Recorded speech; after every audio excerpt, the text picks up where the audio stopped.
Representative Al Green, a Democrat of Texas, took to the floor of the House and called for impeachment of President Trump. Mr. Speaker, I rise today with a heavy heart.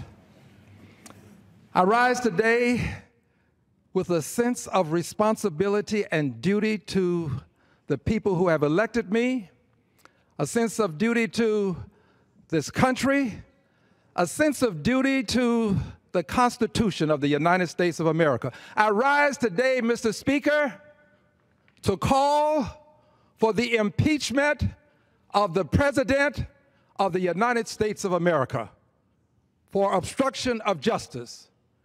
I do not do this for political purposes, Mr. Speaker. I do this because I believe in the great ideals that this country stands for: liberty and justice for all. The notion that we should have government of the people, by the people, for the people. I do it because, Mr.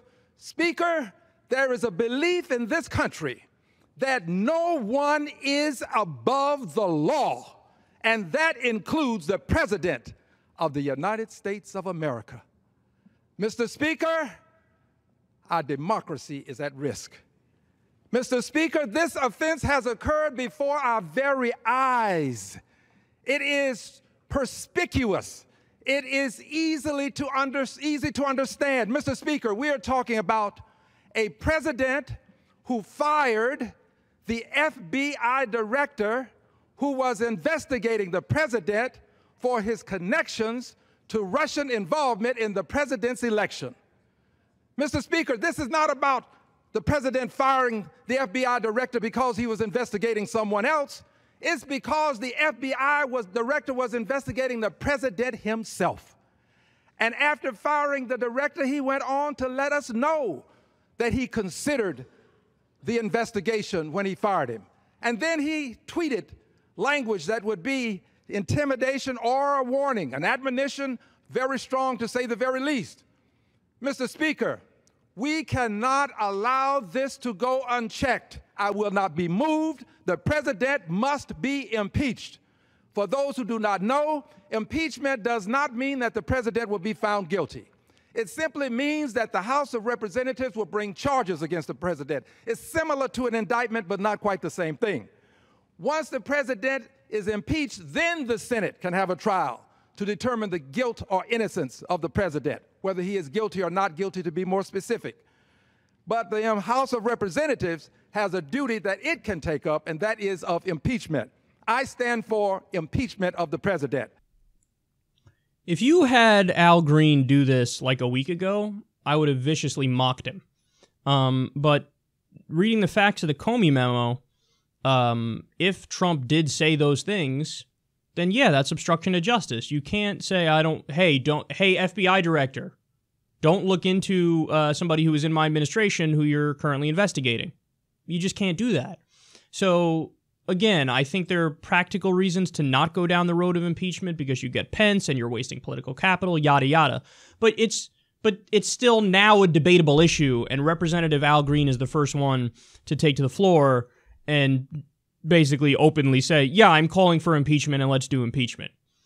So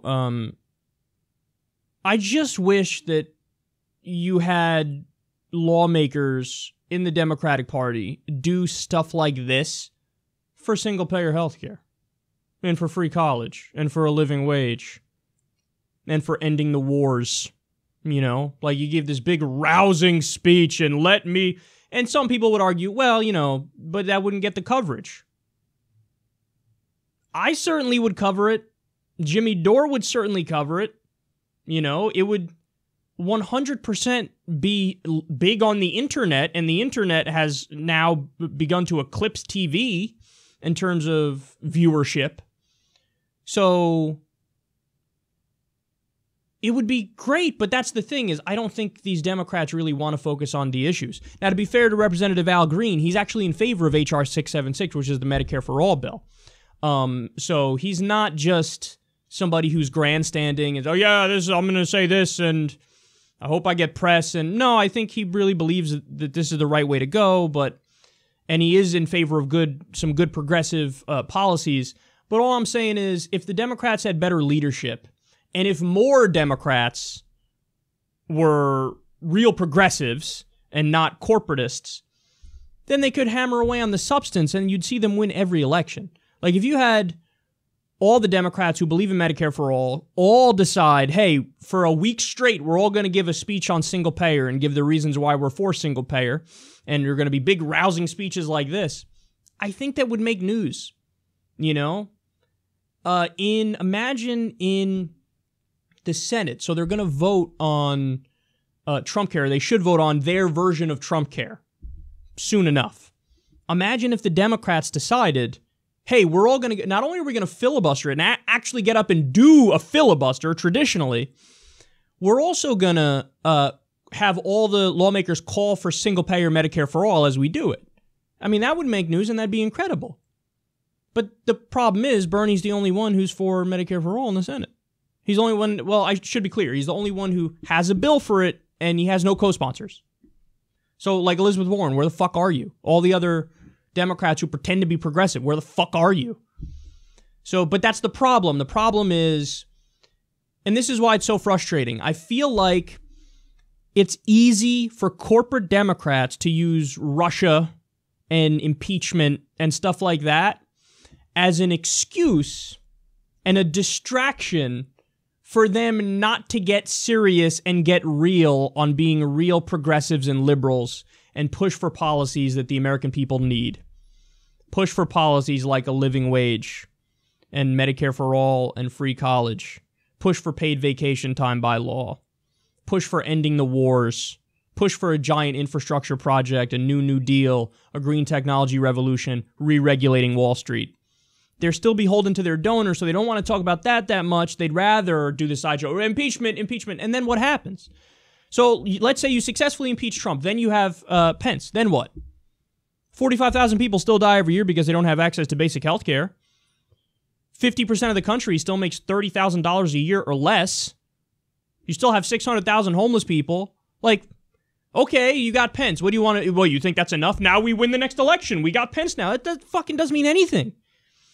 So, but again, I want to be clear. I'm not saying I'm against impeachment. I'm not for it or against it. It just appears to me to be a debatable issue because he clearly did obstruction of justice.